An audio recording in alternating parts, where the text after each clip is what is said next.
A vida cristã e as tribulações. Capítulo 12 do livro de Atos dos Apóstolos, nós lemos: por aquele mesmo tempo o rei Herodes estendeu as mãos sobre alguns da igreja para os maltratar e matou à espada Tiago, irmão de João, e vendo que isso agradara aos judeus, continuou, mandando prender também a Pedro, e eram os dias dos ázimos, e havendo-o prendido, o encerrou na prisão, entregando-o a 4 quaternos de soldados, para que o guardassem, querendo apresentá-lo ao povo depois da Páscoa. Pedro, pois, era guardado na prisão, mas a igreja fazia contínua oração por ele a Deus. Prezados ouvintes, a vida cristã não pode ignorar as tribulações.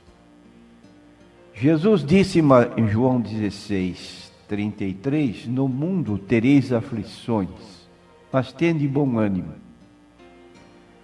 E na parte bíblica lida de Atos 12, nós vemos que logo no início da igreja cristã, que foi fundada no dia de Pentecostes, na cidade de Jerusalém, a primeira igreja fundada segundo a promessa de Jesus de Mateus 16:18, edificarei a minha igreja e as portas do inferno não prevalecerão contra ela. Então aquela igreja passou a ser perseguida pelas autoridades, não apenas eclesiásticas, mas pelas autoridades seculares. E o trecho que nós temos lido para nossos ouvintes, em Atos 12, mostra que o rei Herodes Agripa, que naquela época governava o território da Palestina, ele procurando politicamente ter simpatia da liderança judaica, apresentava-se junto aos judeus como um devoto adorador. E então, como político astuto, resolveu mais uma vez dar provas da sua simpatia para com o povo, mandando matar o apóstolo Tiago, porque isto ele sabia que a maioria dos judeus não aceitava o cristianismo que estava se formando. Além de mandar matar o apóstolo Tiago, ele mandou prender também o apóstolo Pedro. E com isto, ele pretendia agradar ainda mais os judeus e resolveu também matar o apóstolo Pedro e anunciou que faria isto depois da festa da Páscoa, porque durante a festa era proibido que assim se fizesse, matar alguém em ocasiões de festas religiosas. Só que eles não se lembraram disso quando crucificaram o Senhor Jesus durante a Páscoa. Agora, para ter certeza de que Pedro não fugiria da prisão, foram destacados 16 soldados, 4 quaternos de soldados, para vigiar Pedro como se ele fosse um bandido que tivesse as seclas que pudessem vir tentar soltá-lo.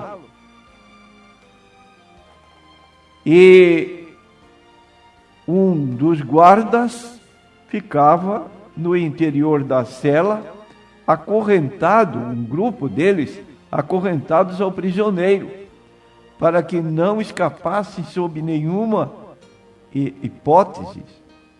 E havendo-o prendido, o encerrou na prisão, entregando-o a 4 quaternos de soldados, para que o guardassem, querendo apresentá-lo ao povo.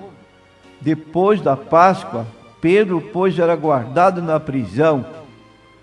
Aí estava uma situação do apóstolo Pedro que parecia não haver possibilidade de qualquer fuga. Agora, queremos dizer que enquanto acontecia isso com o apóstolo Pedro, a igreja se propôs orar por ele para que Deus interferisse e pudesse dar margem ao escape do apóstolo Pedro. E eu quero dizer para você, meu irmão, que é membro de igreja, quando uma igreja se propõe a andar fielmente nos caminhos do Senhor, as orações dos crentes são ouvidas e respondidas. No livro de Isaías 43, versículo 13, nós lemos: ainda antes que houvesse dia, eu sou, ninguém há que possa fazer escapar das minhas mãos. Agindo eu, quem o impedirá? Pedro estava fortemente guardado, 16 soldados, e ainda ele preso, parecia algo impossível. E foi isso que aconteceu, que era impossível. A igreja permaneceu em oração e aconteceu então o milagre de Pedro escapar, conforme nós lemos a partir do versículo 7 deste capítulo 12 de Atos dos Apóstolos. E eis que sobreveio o anjo do Senhor e resplandeceu uma luz na prisão, e tocando a Pedro na ilharga, o despertou, dizendo: levanta-te depressa. Caíram-lhe das mãos as cadeias, e disse-lhe o anjo: cinge-te, ata as tuas alparcas. E assim ele o fez.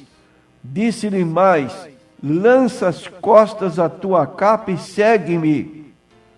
E saindo o seguia. E não sabia que era real o que estava sendo feito pelo anjo, mas cuidava que via alguma visão. E quando passaram a primeira e a segunda guardas, chegaram à porta de ferro que dá para a cidade, a qual lhes abriu por si mesma. E tendo saído, percorreram uma rua, e logo o anjo se apartou. E Pedro, tornando a si, disse: agora sei verdadeiramente que o Senhor enviou seu anjo e me livrou das mãos de Herodes e de tudo que o povo dos judeus esperava. E considerando ele nisto, foi à casa de Maria, mãe de João, que tinha por sobrenome Marcos, onde muitos estavam reunidos e oravam. E batendo Pedro à porta do pátio, uma menina chamada Rode saiu a escutar, e conhecendo a voz de Pedro, de gozo não abriu a porta, mas correndo para dentro, anunciou que Pedro estava à porta. Disseram-lhe: estás fora de ti. Mas ela afirmava que assim era. E diziam: é o seu anjo. Mas Pedro perseverava em bater, e quando abriram, viram-no e se espantaram. E acenando-lhes com a mão para que se calassem, contou-lhes como o Senhor o tirara da prisão, e disse: anunciai isto a Tiago e aos irmãos, e saindo partiu para outro lugar. Aqui está o milagre da libertação de Pedro, como resultado da oração da igreja. E como nós acabamos de ler em Isaías 43, versículo 13, operando eu, quem o impedirá? Queremos dizer, então, que a igreja, o povo de Deus, está nessa possibilidade de ocorrerem perseguições. Foi que Jesus avisou sobre tais situações durante o seu ministério público. Ele avisou os seus seguidores que haveria a possibilidade de ocorrer isso. Capítulo 13 do Evangelho segundo Marcos, versículo 9, Jesus disse: mas olhai por vós mesmos, porque vos entregarão aos concílios e às sinagogas, e sereis açoitados e sereis apresentados perante presidentes e reis, por amor de mim, para lhes servir de testemunho. Parte dos ensinos de Jesus durante o seu ministério. No capítulo 15 do Evangelho segundo João, ele também avisou, no versículo 19, que isso haveria de ocorrer. Disse ele: se vós fosseis do mundo, o mundo amaria o que era seu, mas porque não sois do mundo, antes eu vos escolhi do mundo, por isso é que o mundo vos odeia. Então Jesus está mostrando e continua: lembrai-vos da palavra que eu vos disse, não é o servo maior do que o seu senhor. Se a mim me perseguiram, também vos perseguirão a vós. Se guardaram a minha palavra, também guardarão a vós. E hoje nós encontramos crentes tão volúveis, tão fracos, que por qualquer motivo de somenos importância estão renunciando à fé e se afastando do cristianismo e não querem passar por qualquer problema, dificuldade, por amor ao Senhor Jesus Cristo. E o escritor da Epístola aos Hebreus nos traz a lembrança, o exemplo do Senhor Jesus Cristo.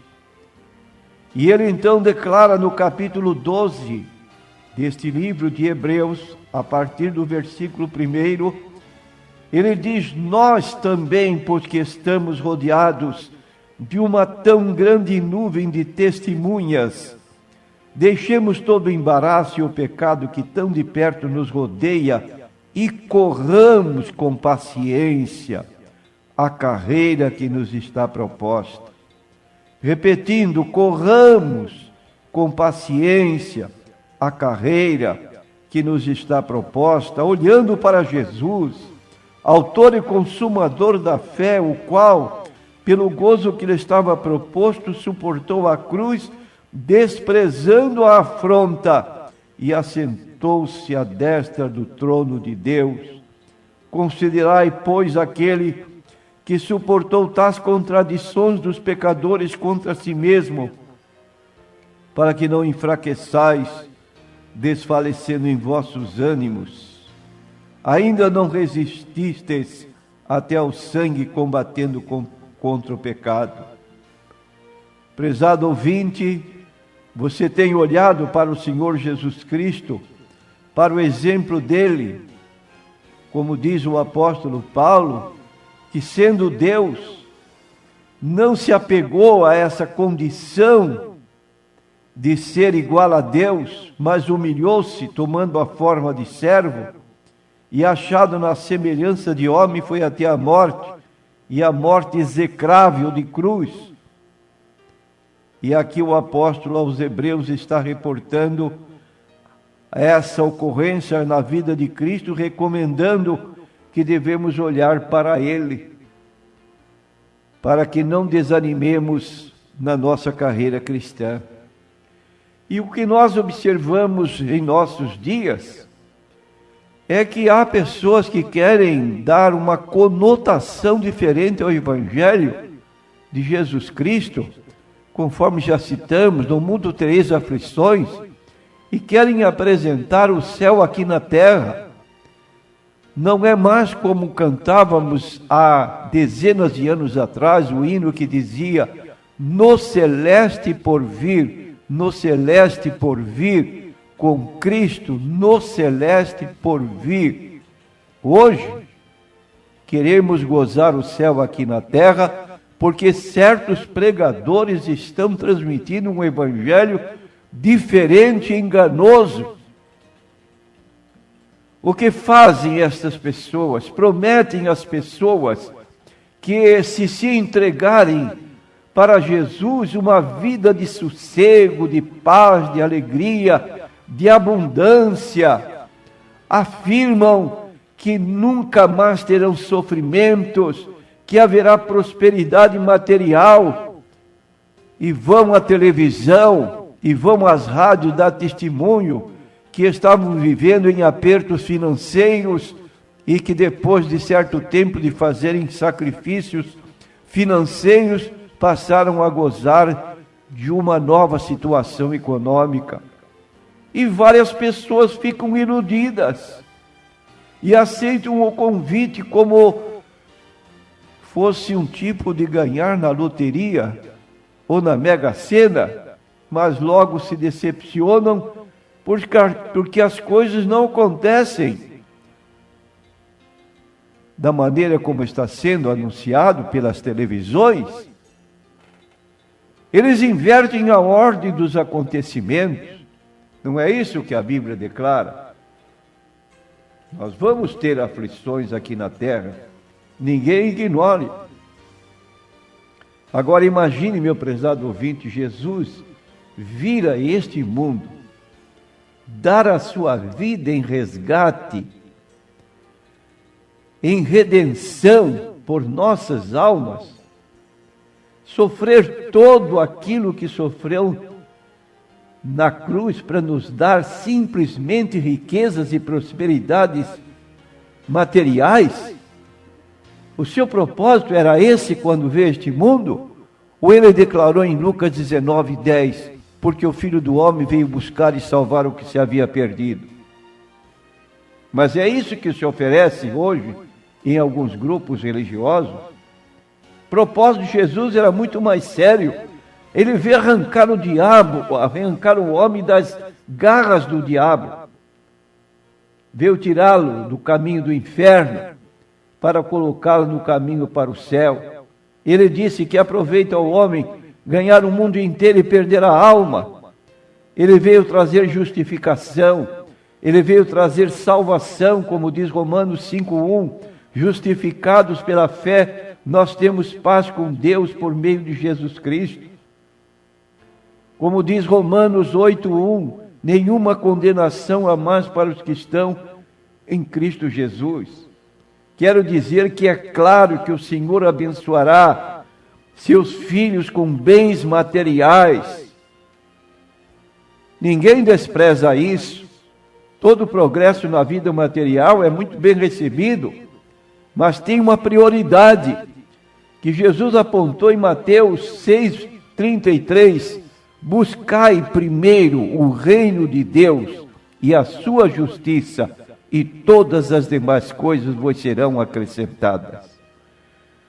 Demos lugar às prioridades. Primeiro, as coisas de Deus, e segundo, as coisas materiais que poderão ser acrescentadas. Mas nunca nos tornemos cristãos com a promessa vaga, mentirosa, de que a nossa vida vai ser um mar de rosas, não haverá mais doenças, dinheiro não faltará em nossas mãos, porque isso é um meio de cativar, mas não é uma verdade do Evangelho. Se alguém quiser vir após mim, negue-se a si mesmo, tome a sua cruz e siga-me, declarou o Senhor Jesus. Amém.